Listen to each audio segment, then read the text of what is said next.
दिन में तू ना हो वो दिन ही नहीं, जिस जीवन में तू ना वो जीवन नहीं। मत्ती 8:3।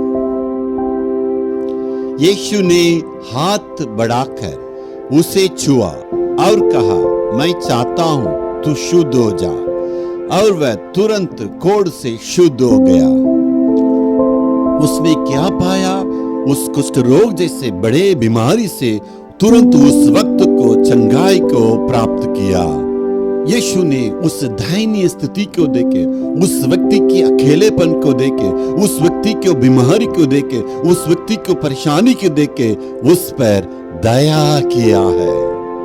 उन दिनों में कुष्ठ रोगियों को छूना नहीं है। उसकी वस्तु को, उसके कपड़े को, उसके स्थान को छूने से अशुद्ध हो जाते हैं, लेकिन परमेश्वर यीशु ने उसको छू के चंगा किया। इसका मतलब यीशु हमारे लिए पाप बना है। उन दिनों में धर्म गुरुएं नहीं छूते थे और भविष्यवक्ता इसको नहीं छूते थे।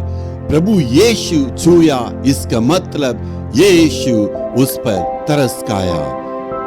इसलिए आज मैं कहने के लिए चाहता हूं, परमेश्वर आपको जीवन को, आपको, आपके भविष्य को छू के चंगा करने वाला यीशु चले आया है। और उसी ने कहा, मैं चाहता हूं तू चंगे हो जाओ। इसका मतलब बीमारी के साथ, परेशानी के साथ, मुसीबत के साथ यीशु किसी को रहना नहीं चाहता, किसी को छोड़ना नहीं चाहता। वो चाहता सब लोग चंगे पा जाएं। कोई भी बीमारी के साथ रहे, कोई भी परेशानी में रहे, पाप में होकर नरक में जाने के लिए यीशु कभी भी नहीं चाहता है। प्रभु सबको छू के चंगा करना चाहता। वो तुरंत चंगा हो गया। इसका मतलब यीशु ने कहा, तुम जाके याजकों को दिखाओ।